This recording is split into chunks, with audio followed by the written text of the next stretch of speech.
Frères et sœurs, chers amis, que sommes-nous venus chercher en ce lieu aujourd'hui, 5e dimanche de Carême, je crois plutôt. Sommes-nous venus uniquement parce que nous sommes convoqués à l'Assemblée générale de notre Église? Alors que notre monde semble plongé dans l'obscurité à la suite de l'invasion de l'Ukraine par la Russie et que nous nous sentons subitement touchés, vulnérables, nous avons besoin d'un peu de lumière, d'un peu de chaleur, d'un peu d'espérance. Nous prions. Seigneur,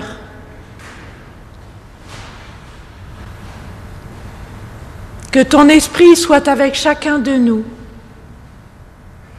Abreuve-nous, rassasie-nous, console-nous, pardonne-nous par ta parole et fais-nous sentir ici et maintenant la force de ton amour. Seigneur, que ton esprit transforme notre cœur, que nous puissions répondre pleinement à ton invitation. Amen. Et comme il est bon de louer le Seigneur notre Dieu, et puisque chanter, c'est louer 2 fois, eh bien je vous invite à chanter « Nous t'adorons, nous t'aimons, tendre Père ».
Assurés de l'amour de Dieu en Jésus-Christ, nous reconnaissons notre péché.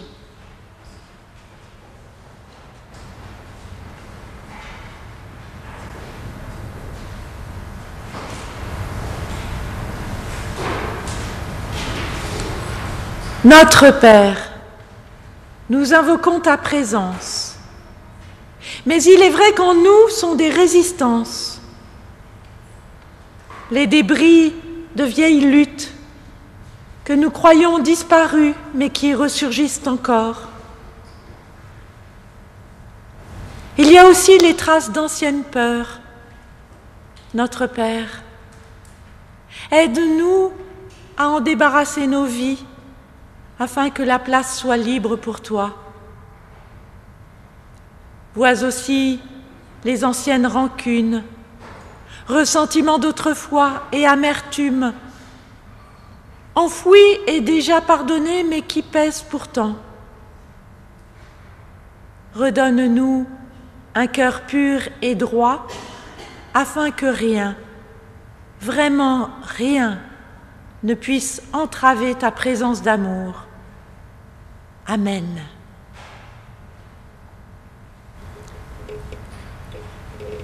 Frères, sœurs, amis, laisse couler en toi la source, et tu sauras combien tu avais soif. Laisse passer en toi la vie, et tu sauras combien tu étais mort. Laisse respirer en toi le désir, et tu sauras combien tu étais lié.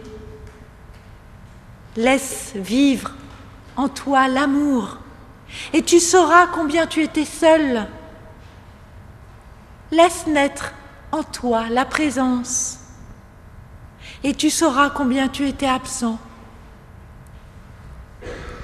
Laisse-toi trouver par celui qui est le visage de ton humanité, et tu te sauras à jamais enfant de l'Esprit. Que Dieu te mette au cœur l'assurance de son pardon, un pardon qui libère et qui relève, et nous le signifions en nous levant pour chanter notre reconnaissance. C'est vers toi que je me tourne.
Avant de lire les Écritures, nous prions.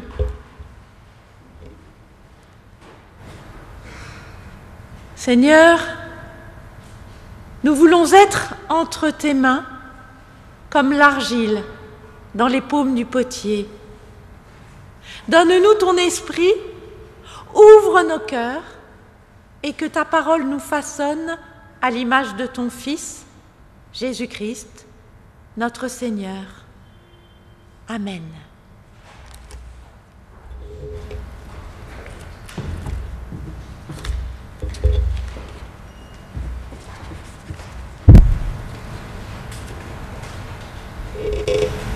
Nous lisons dans l'évangile de Matthieu, au chapitre 7, les versets 24 à 27. Ainsi, quiconque écoute ce que je viens de dire et le met en pratique sera comme un homme intelligent qui a bâti sa maison sur le roc. La pluie est tombée, les rivières ont débordé, la tempête s'est abattue sur cette maison, mais elle ne s'est pas écroulée, car les fondations étaient posées sur le roc. Mais quiconque a écouté ce que je viens de dire et ne le met pas en pratique sera comme un homme insensé qui a bâti sa maison sur le sable. La pluie est tombée, les rivières ont débordé, la tempête s'est abattue sur cette maison et elle s'est écroulée. Sa ruine a été complète.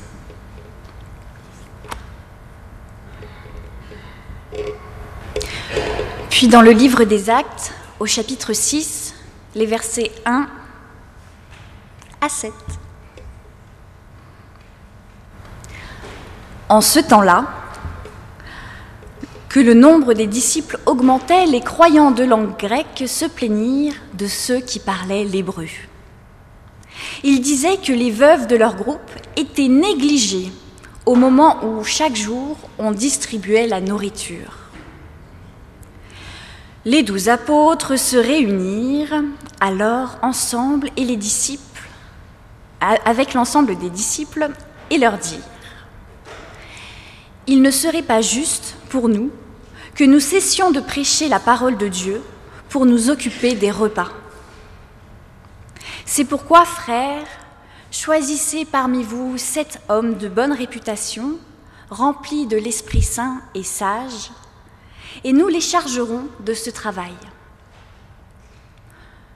Nous pourrons ainsi continuer à donner tout notre temps à la prière et à la tâche de la prédication. L'assemblée entière fut d'accord avec cette proposition. On choisit alors Étienne, homme rempli de foi et du Saint-Esprit, ainsi que Philippe, Procore, Nicanor, Timon, Pharménas et Nicolas d'Antioche, qui s'étaient autrefois convertis à la religion juive. Puis on les présenta aux apôtres, qui prièrent et posèrent les mains sur eux. La parole de Dieu se répandant de plus en plus. Le nombre des disciples augmentait beaucoup à Jérusalem, et de très nombreux prêtres se soumettaient à la foi en Jésus. Seigneur, ta parole est la vérité, conduis-nous sur cette vérité.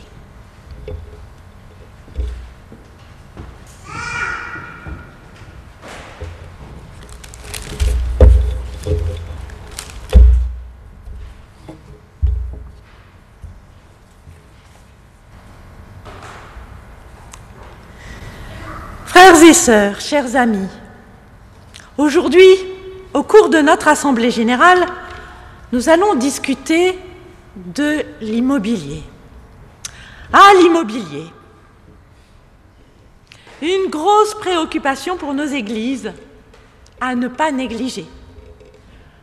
Tout d'abord, c'est un outil indispensable. Il ne faut pas l'oublier. C'est d'abord un outil. Il est donc amené à évoluer selon les nécessités du moment, voire parfois abandonné ou édifié, construit. Ensuite, l'autre grosse préoccupation, c'est que, c'est un coût important, en tout cas pas des moindres. C'est un investissement très très important, investissement financier et investissement aussi humain. En conclusion, il y a toujours lieu de s'interroger sur les fondations de nos bâtiments.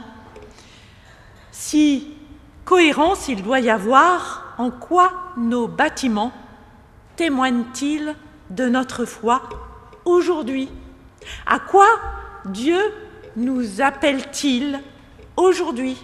Est-ce qu'il y a encore un sens à les investir, à les édifier, à les entretenir, à les réhabiliter? C'est tout ce dont nous allons parler tout à l'heure. Mais je ne souhaite pas vous parler plus longtemps de bâtiments. Ce dont je voulais au départ vous parler essentiellement aujourd'hui, c'est d'accueil. Car c'est bien là la première fonction de nos lieux d'église, n'est-ce pas? C'est d'être ouvert à l'accueil, à celui qui se présente pour faire communauté avec ceux qui sont déjà plus ou moins installés, pour faire église, pour être en communion, pour témoigner d'un Christ vivant aujourd'hui, d'une parole qui prend chair dans nos vies. C'est pourquoi j'ai souhaité vous lire ce texte des Actes des Apôtres. Alors, si je reprends le début du texte, en ces jours-là, comme les disciples se multipliaient, les gens de langue grecque se mirent à maugréer contre les gens de langue hébraïque parce que leurs veuves étaient négligées dans le service quotidien. Qu'est-ce qui se passe dans cette jeune église à Jérusalem? Cette jeune église qui n'arrête pas de croître, qui se multiplie, dont on ne dit que du bien, tellement ils sont unis, tellement ils mettent leurs biens en commun. Ils prient et partagent le même pain.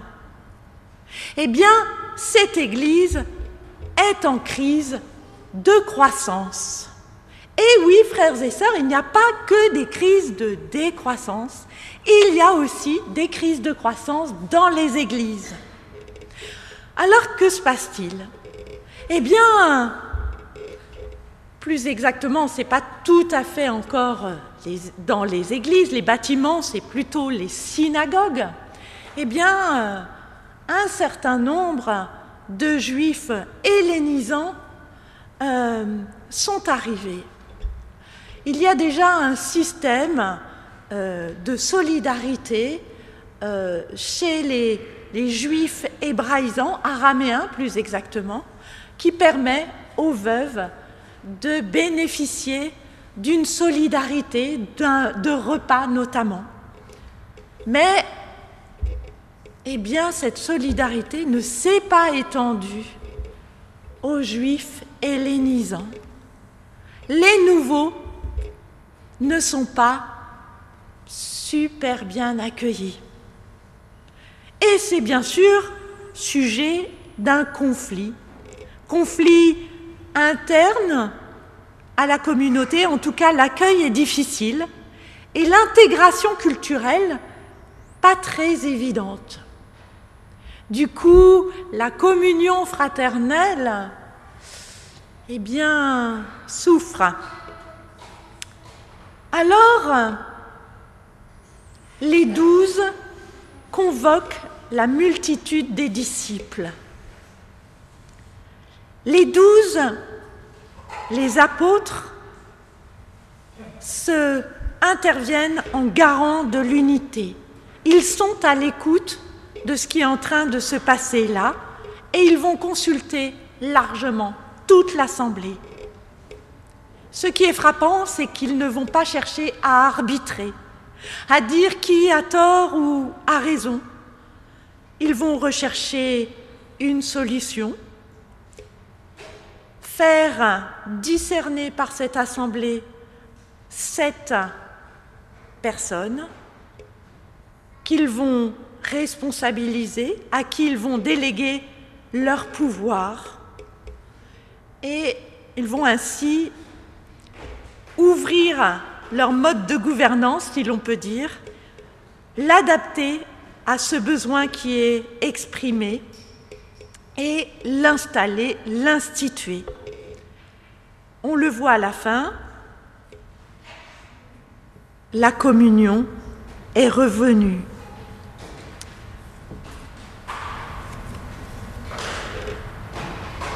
Tout est bien qui finit bien, me direz-vous.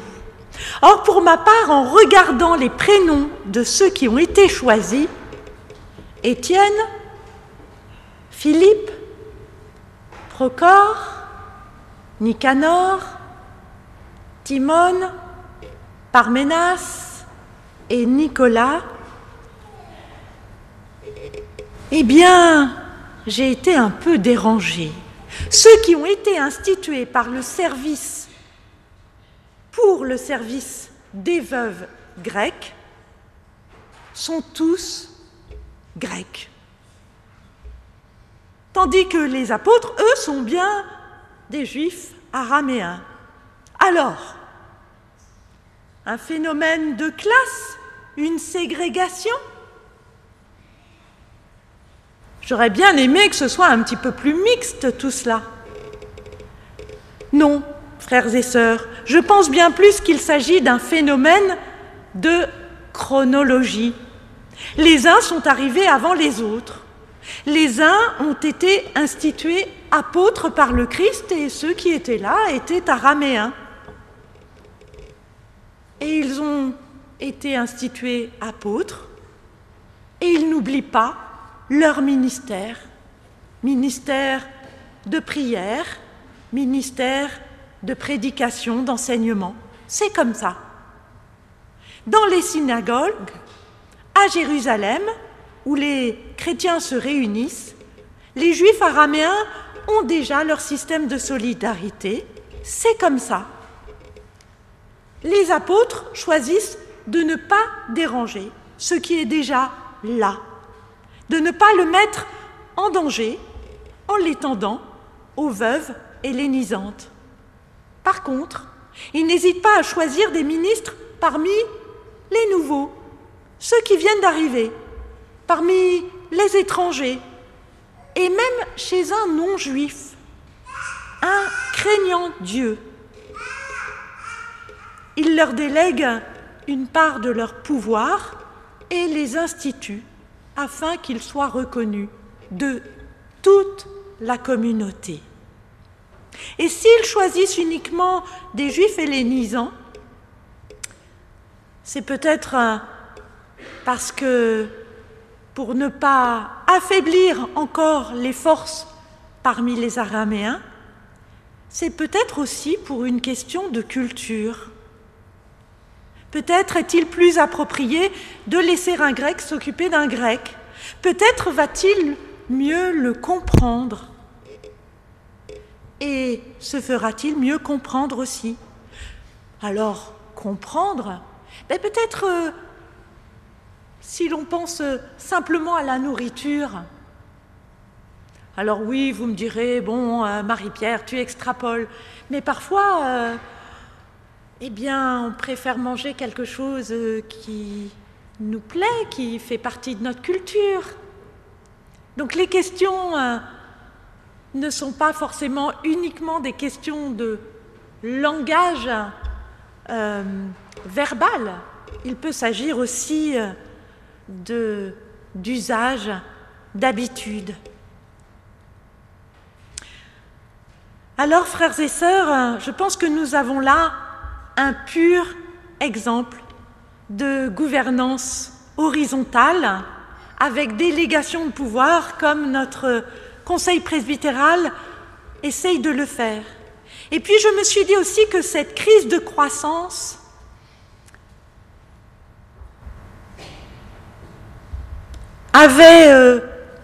où les apôtres avaient trouvé une réponse appropriée en faisant confiance à des nouveaux arrivés, pouvait peut-être nous inspirer. Parce que le résultat est là. Plus de confiance, c'est aussi plus de croissance. On le voit à la fin de ce texte. Alors si une communauté ne parvient pas à accueillir les nouveaux arrivants, les nouveaux venus, eh bien peut-être faut-il penser qu'elle prend aussi le risque de décroître.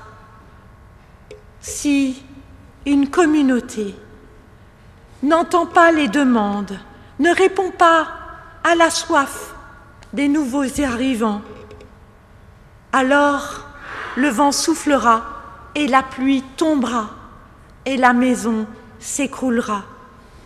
Frères et sœurs, chers amis, à la suite du Christ, des apôtres et de tous ceux qui leur ont succédé, fondons notre maison sur le roc. Fondons notre maison sur le roc de la non-puissance, sur le roc de la confiance, sur le roc de la communion fraternelle en Christ. Amen.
Je vous invite à vous lever pour proclamer notre foi en chantant.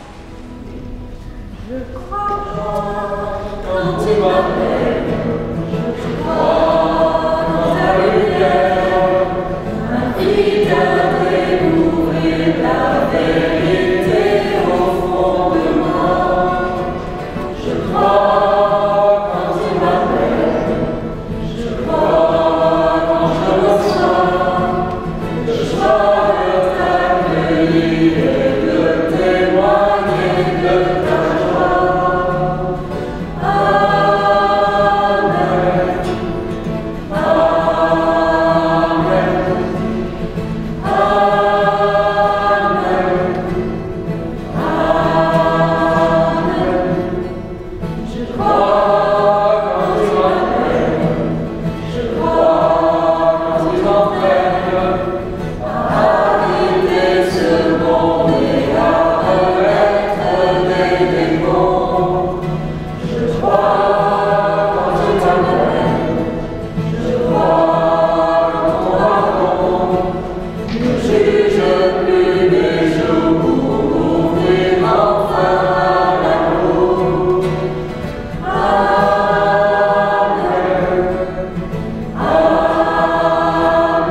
Vous pouvez vous asseoir.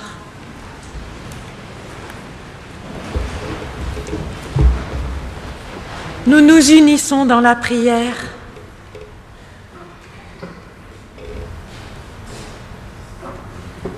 Dieu notre Père, ta parole nous a redit ton amour pour ce monde. Toi, Seigneur, toi le Prince de la paix, écoute notre prière. Nous nous tournons vers toi alors que les bruits de guerre résonnent en Europe. Reste proche du peuple ukrainien, nié dans sa dignité d'être un peuple. Brise l'orgueil des puissants, change les cœurs de pierre en cœurs de chair. Suscite des artisans de paix et des ambassadeurs de réconciliation. Toi qui, par Jésus, as imposé le silence à la mer déchaînée, fais que se taisent les armes Ne permets pas que nous restions pour autant insensibles à ce qui se passe plus loin dans le monde, à ces hommes, ces femmes et ces enfants asservis à une économie impitoyable, victimes de catastrophes naturelles, comme à Madagascar, victimes aussi de la pollution ou du réchauffement climatique, hommes, femmes et enfants sur les chemins de l'exil, humiliés, enfermés dans leur misère. Seigneur, nous te confions notre Église de Grenoble qui se réunit en AG. Sois avec nous dans nos présentations, dans nos débats et dans nos décisions. Par ton esprit, sois avec nous afin qu'ensemble et avec tous les chrétiens du monde, nous soyons Église. Sème les prémices de ton royaume sur le chemin de cette terre, et comme Jésus nous l'a appris, nous réunissons toutes nos prières en disant « Notre Père, qui es aux cieux, que ton nom soit sanctifié, que ton règne vienne, que ta volonté soit faite sur la terre comme au ciel. Donne-nous aujourd'hui notre pain de ce jour. Pardonne-nous nos offenses, comme nous pardonnons aussi à ceux qui nous ont offensés. Et ne nous laisse pas entrer en tentation, mais délivre-nous du mal. Car c'est à toi qu'appartiennent le règne, la puissance et la gloire pour les siècles des siècles. Amen. L'Église ne vit que de vos dons, c'est le moment de l'offrande. Merci.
Je vous invite à vous lever.